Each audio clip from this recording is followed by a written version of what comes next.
Mesdames et messieurs, amis téléspectateurs, bienvenue à Focus sur les entreprises.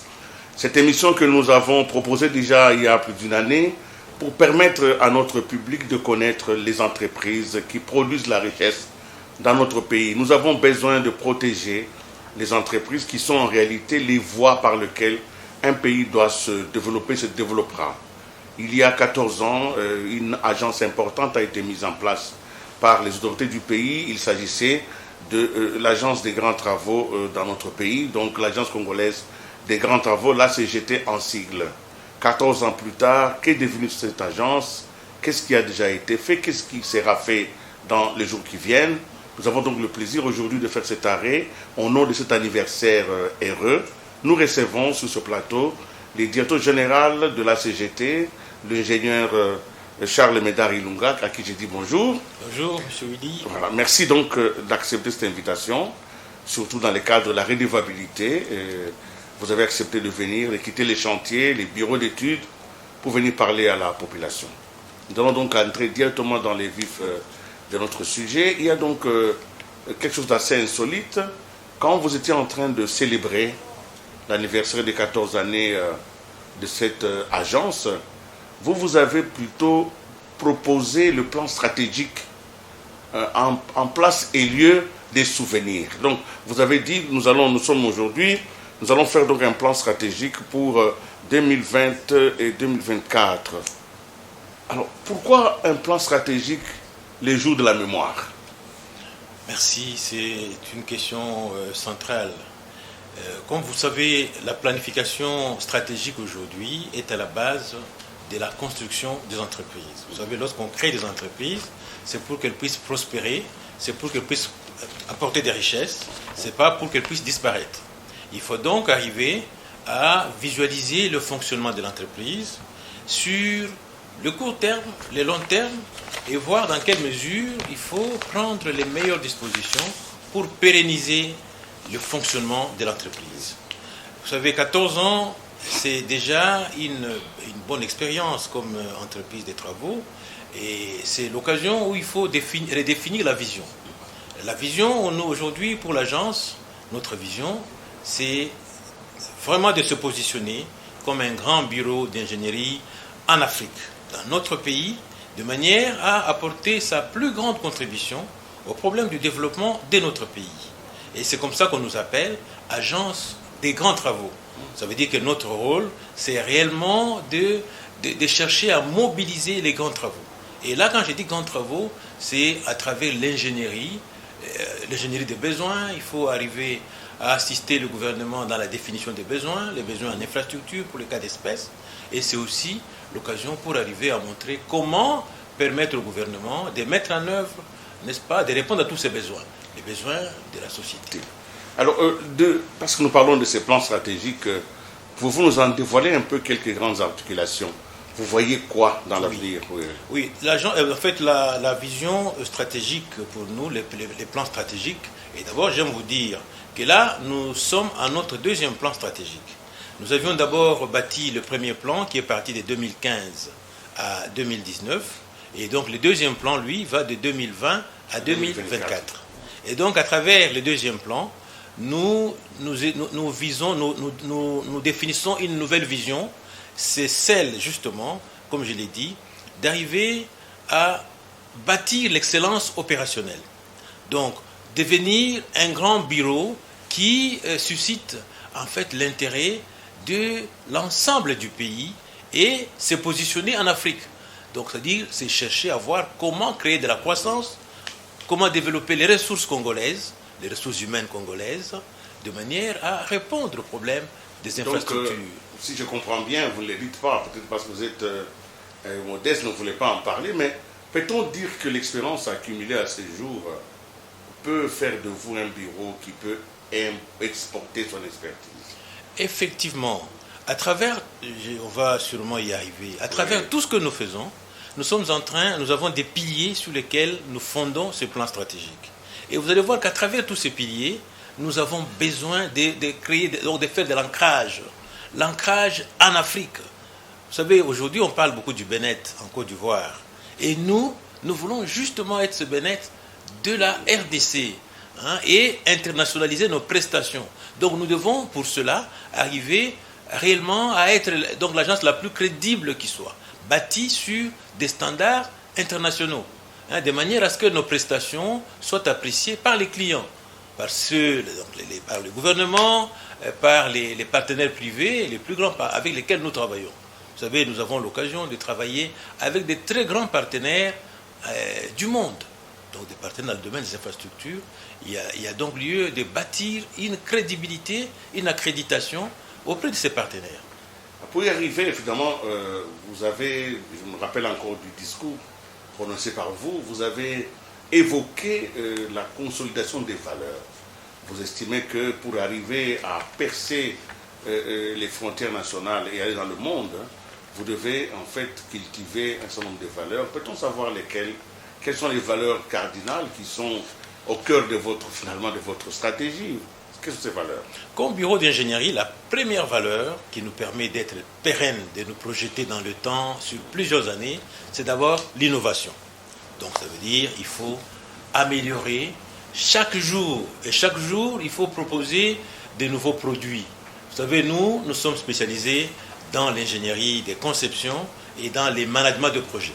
Ça veut dire, nous, c'est assurer la maîtrise d'œuvre dans les infrastructures, dans la conception. Donc nous nous positionnons dans toutes les phases du développement des projets. Donc depuis la conception, la mise en œuvre, la clôture, les évaluations. Donc nous, notre rôle, c'est à travers tous les processus du déroulement des projets en général. Et donc l'innovation doit nous amener réellement à améliorer constamment nos produits à travers l'amélioration d'abord de nos processus, la manière dont nous nous organisons au quotidien. Donc d'abord, il faut chaque jour repenser notre organisation, bâtir donc sur des processus qui soient les plus crédibles et qui permettent réellement de mesurer la performance dans le temps. Voilà. Et il y a la rigueur. Je crois qu'aujourd'hui, c'est ça, c'est à travers ça qu'on nous reconnaît. La rigueur, la discipline dans le travail. Et la méritocratie. Donc nous ne pouvons, nous, évoluer qu'à travers des évaluations, et ce sont les plus méritants qui ont l'occasion réellement de pouvoir travailler à l'Agence congolaise des grands travaux. Ce n'est pas facile. Il y a l'intégrité, une valeur qui est importante, sans laquelle il est difficile d'être crédible. L'intégrité permet réellement, et nous avons beaucoup de témoignages pour ça, notre intégrité dans la manière de réduire le coût, dans la manière de maîtriser l'ensemble des projets tels que nous le faisons. Pour la petite histoire, vous savez, par exemple, sur le boulevard Lumumba, à travers tout ce que nous avons eu à faire, nous avons fait économiser au gouvernement 40 millions de dollars. Le pont d'Agamaskolj, nous avons réalisé une économie de plus ou moins 48% par rapport aux prévisions. L'avenue Bypass, de 64 millions qui étaient prévus, cette avenue, nous n'avons pas atteint 30 millions, tout simplement parce que nous bâtissons tout sur l'intégrité et la rigueur. En tout cas, c'est une bonne chose, c'est quand même une expérience à souhaiter, mais on remarque quand même que depuis le changement intervenu dans notre pays, depuis l'alternance pacifique que nous saluons depuis 2019, la CGT a baissé dans les activités. On ne vous voit pas dans les grandes villes, dans les grands travaux. Bon, c'est peut-être un problème de communication, mais en tout cas, les régimes d'activité semblent avoir baissé. Est-ce que c'est un problème de perception que moi j'ai avec l'opinion, ou bien il y a vraiment quelque chose qui justifie ce ralentissement de vos activités, sinon la diminution du volume? Est-ce qu'on vous en veut, ou bien on vous a mis à l'écart? Pas du tout. J'aime vous dire déjà qu'à travers le programme du gouvernement, le programme 2020-2023, et le gouvernement s'est d'ailleurs fixé des objectifs avec la CGT. Aujourd'hui, nous assurons la maîtrise d'ouvrages délégués de projets des Jeux de la francophonie. Ça fait 15 contrats, 149 millions de dollars. Et comme vous savez, nous avons, avec la confiance que nous avons de notre tutelle, nous venons à peine de terminer la conception des travaux pour le projet de la route de Kamba, donc de Mazangungu à Kamba. En ce moment où je vous parle, cette route va être asphaltée. Eh bien, c'est vous savez, quand vous dites ça, tout le Congo central bouge. Effectivement, il y a de quoi. Donc, je vous dis que nous venons de là. Ça fait juste 2 mois que nous avons fini à produire des études. Oui. Là, je parle des études en conception. Et en ce moment où je vous parle, nous sommes déployés sur Kinshasa, Matadi, Goma, Mwanda, parce que, comme vous le savez, il y a des travaux exigés par le développement du projet de port en eau profonde. Et nous avons... Vous êtes partie prenante de ce projet? Disons déjà vous vous rendez compte, nous, du fait que nous avons la conception, la maîtrise de la conception, et notre tutelle, le ministère des ITPR, a recouru donc à nous pour nous demander de pouvoir préparer tout ce qu'il y a comme projet connexe pour accompagner le développement du port en eau profonde. En ce moment où je vous parle, nous avons une mission qui est en train d'aller à Moba, donc pour faire des diagnostics et voir qu'est-ce qu'il faut faire avec le port de Moba. Il y a à peine quelques jours, il y a une mission qui est revenue de Kolwezi d'Ilolo en vue de mobiliser en PPP le projet de la route Kolwezi d'Ilolo. Donc c'est pour dire que nous sommes un bureau d'ingénierie et nous ne pouvons pas être abandonnés. Évidemment, donc vous êtes présent. Nous allons examiner tout à l'heure un peu quelques projets phares sur lesquels vous avez déjà travaillé. Nous allons faire un peu le point. Mais une chose que je voudrais vous demander maintenant, c'est dans la ville de Kinshasa, depuis, je crois, 1997, l'on parle de quelque chose comme d'une route de contournement pour arriver à l'aéroport de Kinshasa. Ici, sur ce plateau, il y a quelques mois, je recevais vos collaborateurs qui ont pratiquement dit que c'était une chose dans la poche et qu'on allait avoir une route qui allait quitter, je crois, à partir de Kitambo jusqu'à l'aéroport en empruntant un certain nombre de voies. Mais où est-ce qu'on en est aujourd'hui? Est-ce que c'est tombé dans l'eau? Pas du tout, pas du tout. Comme vous savez, la phase de conception, généralement, c'est la phase la plus délicate dans le déroulement d'un projet. C'est vrai que le commun des mortels aime voir le projet dans sa phase d'exécution. Oui. Et parce que là, c'est visible. Mais la phase d'ingénierie, qui est la phase la plus décisive, c'est plutôt la phase de conception. Et mieux vous avez fait la conception du projet, mieux la réalisation devient plus aisée. Nous sommes dans ce projet. Nous avons eu à développer plusieurs études routières, études topographiques, études environnementales. Et en fait, nous sommes prêts avec l'ensemble des études et nous avons continué davantage à affiner les études parce qu'il est surtout question de mobiliser un partenaire privé. Quand vous cherchez à mobiliser un partenaire privé, il faut les plus d'informations sur la rentabilité du projet. Et là, nous avons effectivement affaire à des projets très ambitieux. Ce projet dont vous venez de parler, c'est réellement des projets que nous sommes en train de mobiliser. Mais à la nuit, bon, évidemment, sans entrer dans les secrets des laboratoires, si vous pouvez en faire une petite projection, cette route irait d'où jusqu'à l'aéroport d'Indil? Ça passerait par où? Parce que déjà en 2008, on parlait d'une route qui contournerait et prendrait le long du fleuve. Bon, récemment, on a parlé d'une route qui passerait au milieu. Alors, non. Qu'est-ce qui est mieux? En fait, il y a plusieurs... En fait, nous répondons au plan directeur, n'est-ce pas, de construction, de développement de l'aménagement de la ville. Oui. Voilà, de la ville. Et par rapport à ça, il y a d'abord une bretelle, une des plus importantes bretelles, c'est la route qui part de Sosimat, rond-point Sosimat. Vous allez Sergent Moké, vous prenez Sergent Moké, vous dépassez à peu près la RTNC, vous allez vers Flambeau, et vous allez vers Poilour. De Poilour, vous allez parallèlement à Poilour, et de Poilour, vous allez vers la cité du fleuve. De la cité du fleuve, vous longez le fleuve jusqu'à ressortir vers le boulevard Lumumba. Cela veut dire que vous longez une bonne zone des marécages. Déjà, vous comprenez la délicatesse des études qu'il faut développer. Les études géotechniques sont importantes parce qu'il faut s'assurer, nous sommes dans un terrain très marécageux. Et puis en plus, pour arriver, vous voyez déjà comment se profile la route. Maintenant là, il y a les sauts de moutons qui ont été construits. Il faut maintenant, on a dû actualiser les études de manière à ce que ces tronçons soient plus rentables. Ça, c'est une des bretelles. Nous avons d'autres périphériques qui partent notamment... en fait, on fait des contournements de la ville. Contournement de la ville pour aller se croiser vers l'aéroport. Et même en ce moment, il y a une autre variante que nous sommes en train de développer et qui aboutirait aussi en même temps à la construction d'un port sec. Donc nous parlons du projet Vouloulou.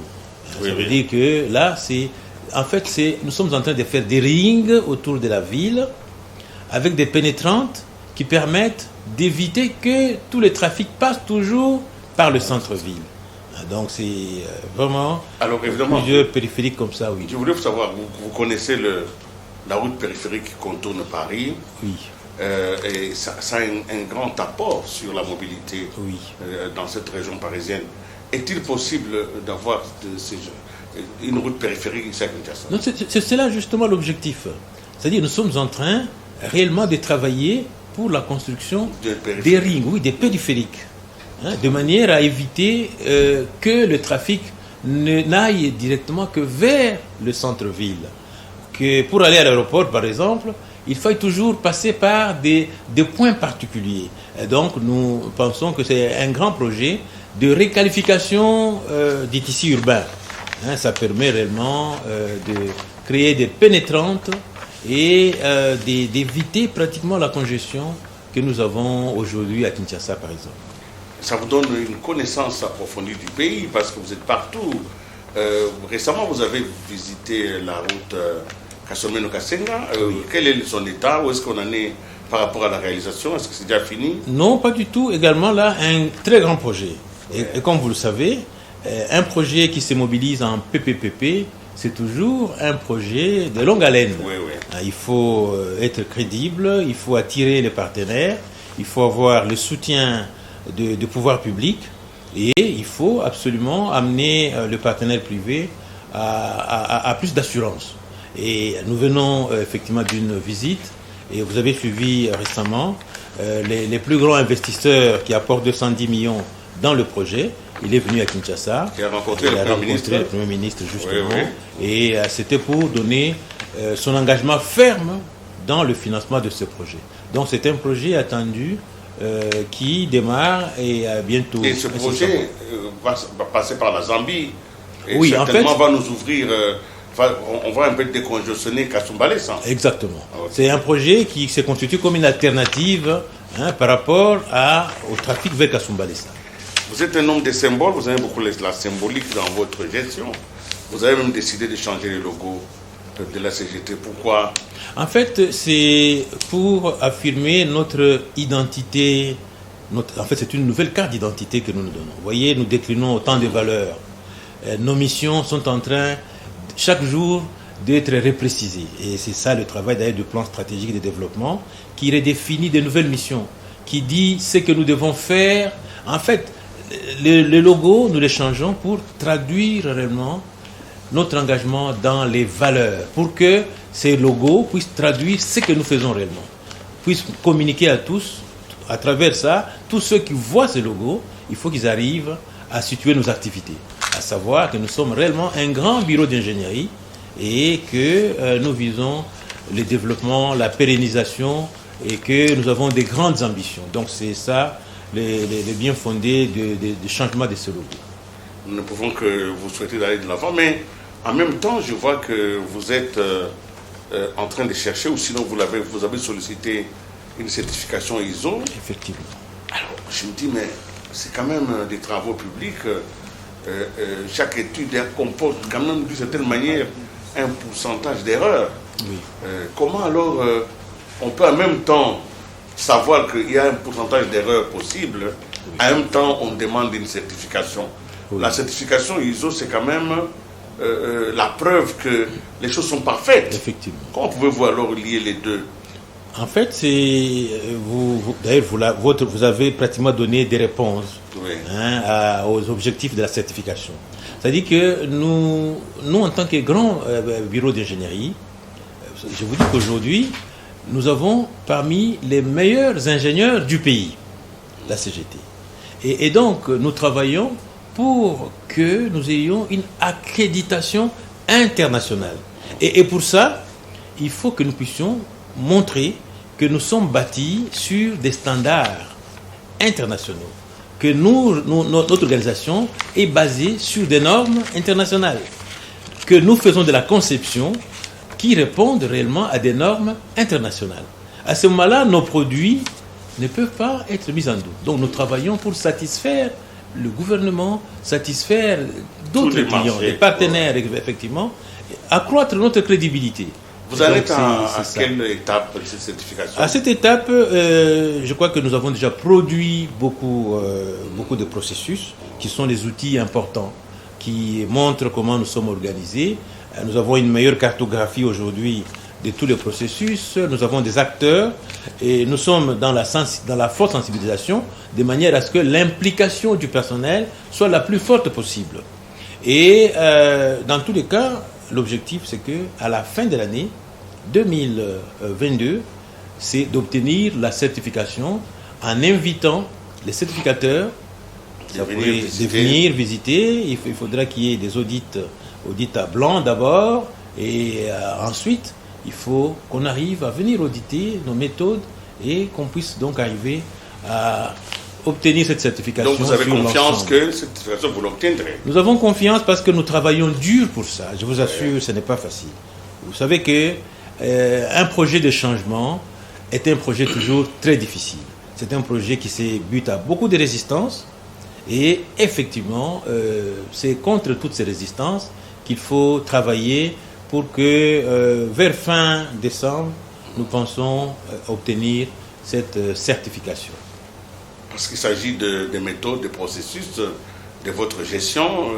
Il y a cette année, vous avez mis à la retraite une dizaine d'agents et vous avez recruté des jeunes qui sont arrivés. Alors, certaines mauvaises langues, je n'en voudrais pas, être le porte-parole, disent quand même que comment on peut en même temps vouloir bâtir un bureau d'expérience et de compétences et en même temps prendre des jeunes qui viennent à peine de sortir de l'université.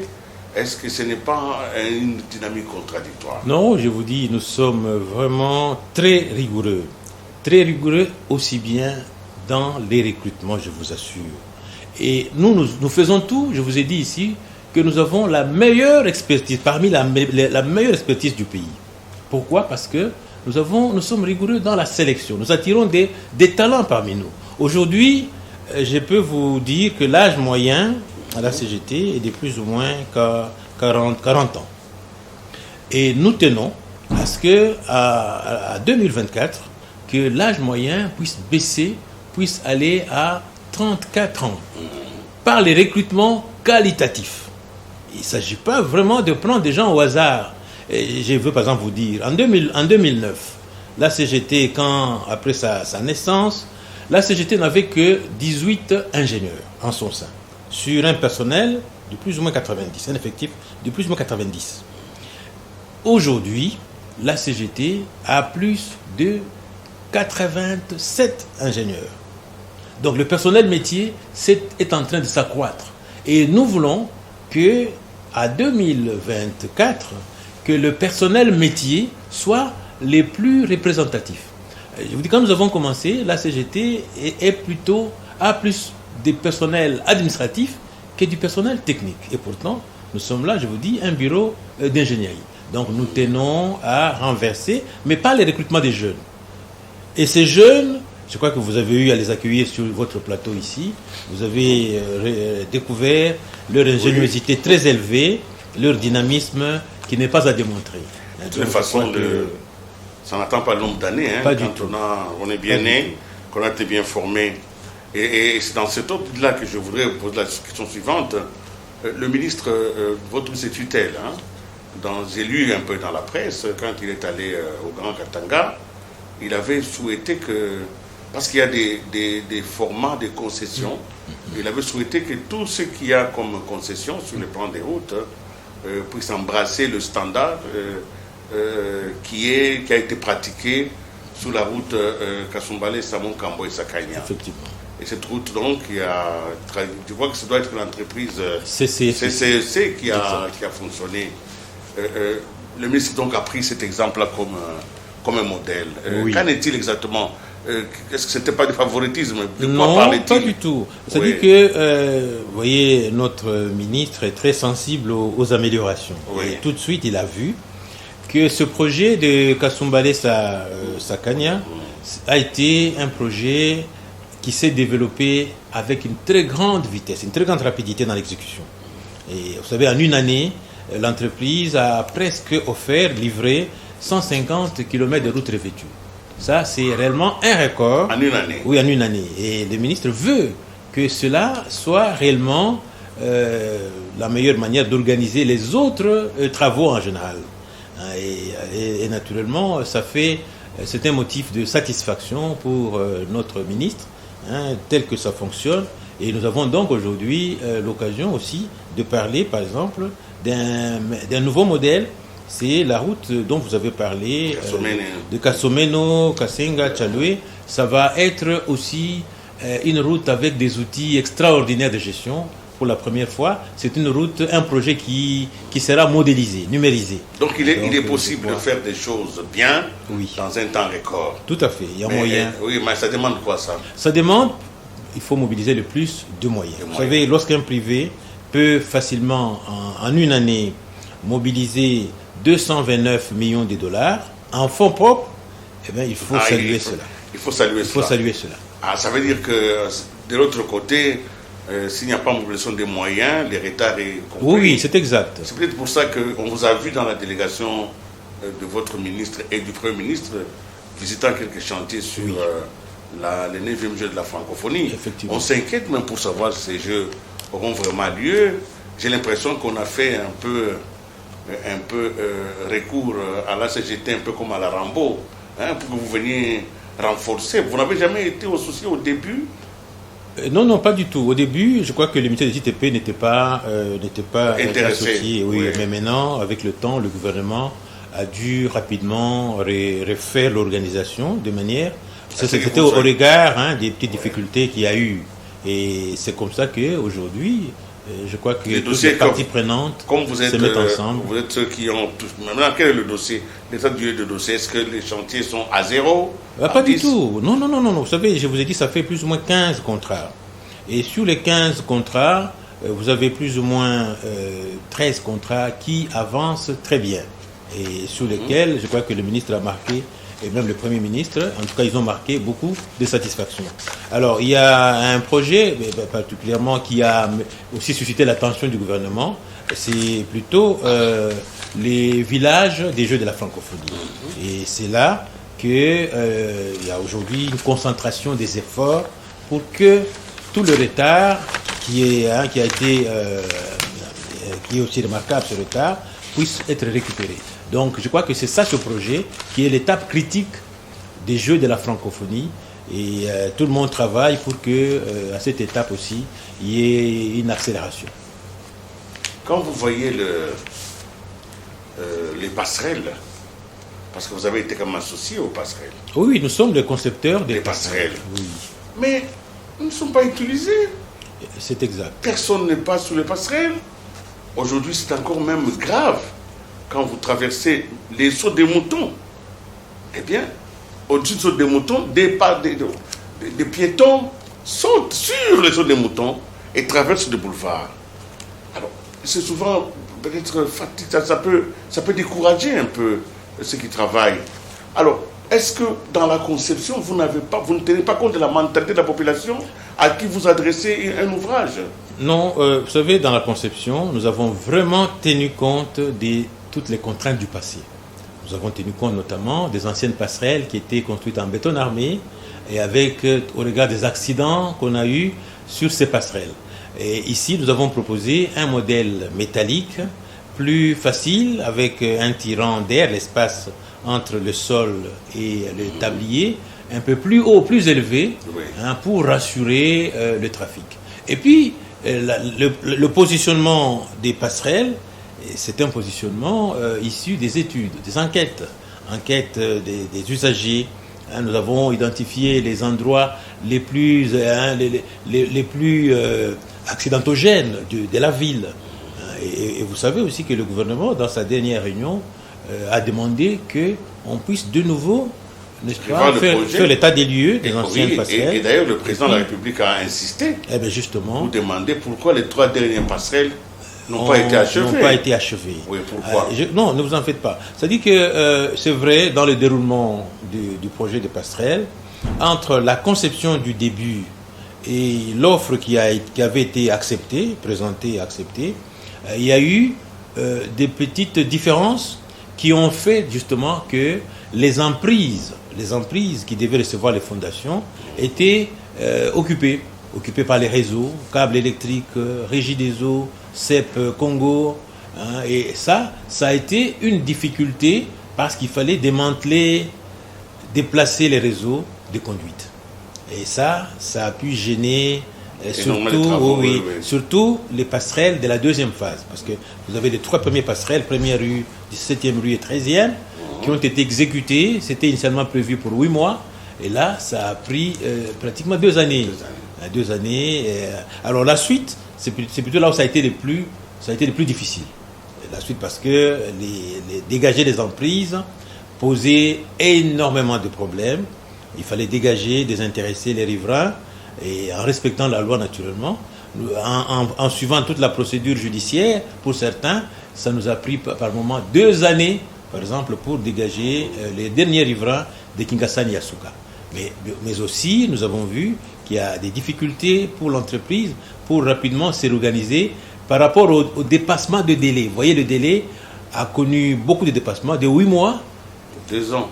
Non, pratiquement 6 ans. Et donc, vous voyez, c'est un projet sous les tunnels. Vous pouvez rassurer à l'opinion que les 3 autres vont être faits. Disons que nous faisons tout. Je crois que les derniers rapports que nous avons envoyés à notre tutelle montrent qu'il y a des difficultés parce que nous avons besoin que l'entreprise puisse se remettre en marche. Vous savez, à l'étape actuelle, sur ces passerelles, nous disons l'exécution physique est de 70%, alors que l'exécution financière est de 90%. Ça veut dire que l'entreprise est en avance de paiement. Oui, donc il y a de l'argent qui a été versé. Il y a de l'argent qui avait été versé en avance, et donc l'entreprise doit continuer. Il n'y a pas de sanction, une entreprise comme ça non, mais écoutez, il faut manager, vous savez, le rôle, c'est d'aller à l'exécution finalement. Alors je reviens peut-être à ce qui ne vous concerne pas directement, mais ça nous concerne tous en tant que Quinois, mais c'est le fait que les passerelles ne sont pas utilisées. Le fait que c'est dommage. Quel est le problème? Pourquoi la population? Parce que ce qui est bien pour la population devrait devenir évident dans son comportement. Oui. Et pourquoi la population préfère traverser les boulevards, se mettre en danger parce qu'il y a des véhicules qui arrivent terriblement et ralentir le trafic parce qu'il faut tenir compte de ce qui passe. Oui. Alors, et finalement créer des embouteillages qu'on voulait éviter en mettant en place les passerelles et même les sauts de moutons. Non, et vous savez qu'il y a eu des accidents. Il y a eu des accidents au lieu des passerelles. Il y a des enfants qui ont été cognés, tamponnés en dessous des passerelles. Donc il y a un travail réel à faire. De mentalité. Ouais. Et c'est à cela, je pense, que la ville doit beaucoup travailler. Donc il y a un travail de sensibilisation. Nous avons notre presse est à pied d'œuvre aussi pour faire de la sensibilisation. Donc il faut sensibiliser, il faut continuer à sensibiliser. C'est un problème lié à la mentalité. Je suis intéressé par la ville de Kolwezi. Vous y avez fait beaucoup de travaux. Où est-ce qu'on en est aujourd'hui? Quel est l'impact de ces travaux-là sur cette ville? Parce que ceux qui nous suivent à Kolwezi ont toujours dit que Kolwezi c'est la ville minière. On vient puiser tout ici, mais on ne laisse que des trous. Alors le retour de la société dans cette ville pourrait être un tout petit peu la compensation nationale sur ce que Kolwezi donne finalement à l'État. Qu'est-ce que vous avez fait à Kolwezi? À Kolwezi, la CGT, à travers le programme sino-congolais, a eu naturellement quelques projets dans la voirie urbaine, oui, à Kolwezi. Et à Kolwezi également, il y a eu un projet pour la protection des couvertures, donc des zones dans les mines là. Vous voyez, on découvre le terrain, on le laisse abandonné. Et nous avons eu des projets là. Mais également à Kolwezi, la concession Lubumbashi-Likasi-Kolwezi a apporté beaucoup de projets. Comme vous savez, la route Likasi, et même disons Lubumbashi-Likasi et Likasi-Kolwezi, c'est l'œuvre de la concession. Et aujourd'hui, on est pratiquement dans une grande modernisation. On passe de la bande, donc de 2 fois 1 voie, à 2 fois 2 entre Likasi et Kolwezi. Donc c'est une grande modernisation et bientôt ça va être couplé à une automatisation de postes de péage et de paysage.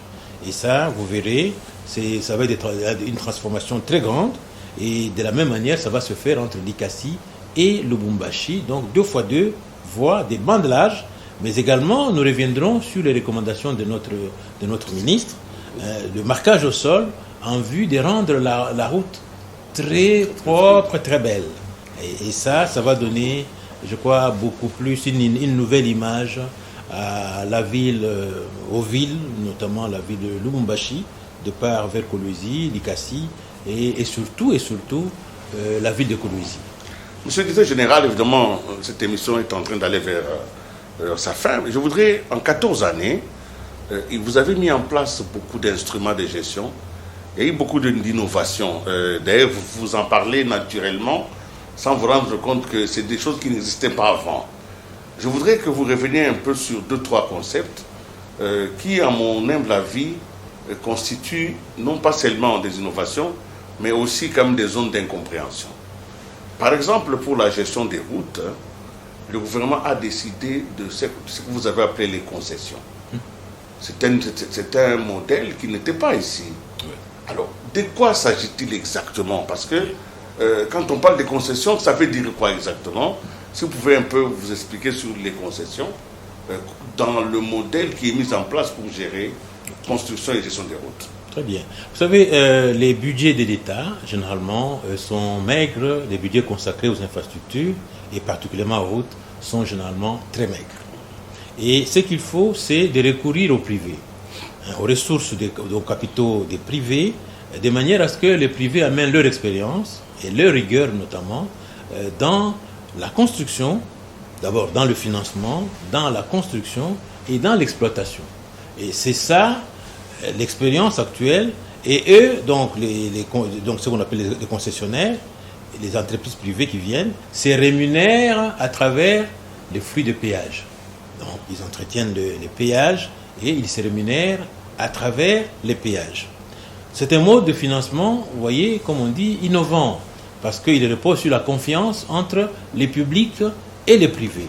Oui. Et c'est ça que nous sommes en train, c'est une expérience extraordinaire que nous sommes en train de réussir en RDC. Vous verrez qu'il y a très peu de pays en Afrique qui sont suffisamment organisés avec les concessions. Or, nous en comptons bientôt, nous à CGT, par rapport aux concessions routières que nous avons, ça fera plus ou moins 7 concessions que nous pouvons réussir. Donc, c'est un mode de financement très innovant qui amène le public à venir partager les risques et même à prendre une bonne gestion des risques, n'est-ce pas, par rapport au public. Oui. Alors, quand nous voyons la route qui va vers le Grand Bandundu, vous dépassez un tout petit peu, je crois, avant d'arriver à Menkao, vous trouvez, après Menkao, vous trouvez des constructions genre péage, oui, mais non utilisées. Qu'est-ce qui s'est passé? Pourquoi on n'a pas installé le péage sur la route de Bandundu? N'y a-t-il pas eu de concessionnaires? Non, c'est vrai. Vous savez, pour d'abord arriver à créer une concession, il y a une étude, il faut absolument réaliser une étude de faisabilité technique, juridique, économique et financière. Ça doit aller ensemble. Sur la route de Bandundu n'est pas encore une route concédée, c'est pas un privé. Et là où c'est pas concédé, c'est Foner qui organise la collecte de péage. Mais les routes concédées, là, c'est les privés. Alors, parce que pour mémoire, parce que rapidement, pour qu'on arrive à la fin, les gens connaissent 2 concessions importantes, celle de Kasumbalesa, Lubumbashi et Matadi Kinshasa. Vous avez parlé de Lubumbashi, Kolwezi. Ah oui, c'est vrai, il y a là, déjà les anciennes concessions. Oui. Vous avez Sakanya, Sakanya Kasumbalesa. Et puis vous avez Kasomeno Kasenga à Tchalwe. Vous avez Kolwezi Dilolo, vous avez un lot, un premier lot. Et puis vous avez Kolwezi Dilolo, un deuxième lot. Donc, et puis on espère qu'avec des études d'attractivité, on va rapidement parler de la concession. Deuxième innovation que j'aimerais quand même souligner avec vous, vous l'avez dit, mais vous l'avez dit toujours comme à votre habitude, en passant, sans insister. Mais moi j'ai entendu, vous avez parlé que vous avez fait économiser au gouvernement des millions de dollars sur les coûts des travaux. Oui.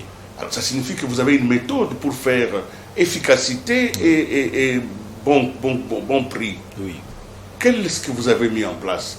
Est-ce qu'en diminuant le coût, vous n'avez pas entamé la qualité? Pas du tout. En fait, vous savez, comme on dit, les triangles d'or dans les projets, il y a d'abord le contenu, donc la consistance, ce qu'il faut faire.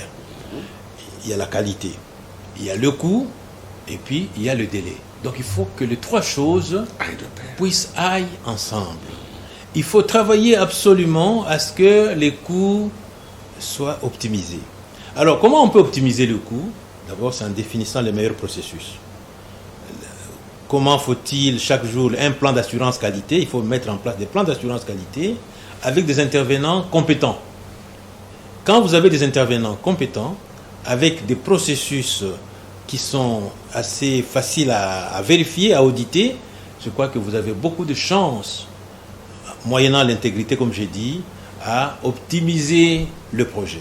Et c'est cela que nous avons fait. C'est tout simplement en comptant sur la crédibilité. Vous avez une mission de contrôle des gens crédibles et qui surveillent au quotidien, en évitant tout cela, les dessous de table. Tout simplement. Et donc, avec des processus très clairs. Et vous avez validé ces processus, et justement, qui peuvent donc être reproductibles. Oh oui. Monsieur le DG, vraiment, vous voyez que les questions pleuvent, mais pour terminer, peut-être la dernière question, évidemment, en 14 années, vous avez eu des victoires. Nous venons d'en parler beaucoup, et vous en avez d'ailleurs esquissé simplement quelques-unes. Mais il doit y avoir eu des choses qui n'ont pas marché. Quand vous regardez votre propre direction, qu'est-ce qui a été, je ne parle pas d'échec, mais je parle du côté négatif, qu'est-ce qui n'a pas marché? Non, mais je vous ai dit surtout que le projet de changement, c'est réellement un défi en général. C'est comme on dit, le changement passe par une courbe, la courbe de deuil. C'est pratiquement, ça ressemble à quelqu'un qui est malade. En fait, les signes de quelqu'un qui veut mourir, comment il réagit. Le changement, c'est cela. Mais je crois que nous sommes fermes par rapport aux règles. Il faut changer. Il faut aller vers les améliorations. Donc nous sommes allés d'un point A, qui est faible, la CGT, je vous ai dit, et en personnel, en connaissances et tout, c'était faible. Aujourd'hui, nous sommes en train de bâtir une entreprise qui a des connaissances. Donc la recherche des connaissances, pour nous, aujourd'hui, c'est un véritable gisement. Donc pour nous, la connaissance est une matière première. Le capital humain, nous considérons le capital humain comme étant une matière qu'il faut protéger. Et c'est comme ça, nous bâtissons, nous travaillons sur le capital humain. Ce n'est pas facile, je vous dis. C'est là le vrai combat qui permet réellement d'espérer. Nous réalisons de plus en plus que chaque année, la CGT est dans une courbe ascendante. Vous vous rendez compte, nous avons commencé, à fin année passée, nous étions à 106 projets. Nous allons terminer 2022 à plus ou moins 137 projets. Nous étions à 3 milliards à fin 2021. Nous allons terminer à plus ou moins 3 milliards 500. Ça veut dire que chaque année, la CGT est en croissance. Oui, en train de croître. Et il faut se projeter dans le temps. Nos statuts aujourd'hui ont subi un changement de manière dans la pratique. Nous avons fait changer nos statuts alors que nous ne sommes nés que du programme sino-congolais. Quand vous regardez nos statuts, vous allez voir que tout ce que nous faisons aujourd'hui, tout ce que nous faisons aujourd'hui n'a rien à voir avec nos statuts. C'est ça. Donc, merci beaucoup, M. Charles Médard Ibunga. Vous avez été présent à cette émission Focus sur votre entreprise. Et nous allons nous-mêmes aussi, en tant que médias, emprunter l'une de vos valeurs. L'excellence est ma loi. Voilà ce que l'Agence congolaise des grands travaux nous a appris aujourd'hui. Travaillons pour l'excellence et évitons la médiocrité. Merci donc d'avoir été avec nous. Bonne chance pour la suite. Amis téléspectateurs, c'est la fin donc de cette émission.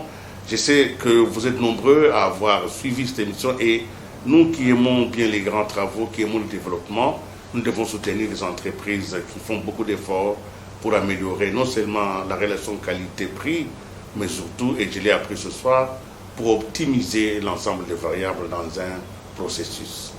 Au revoir et à la prochaine.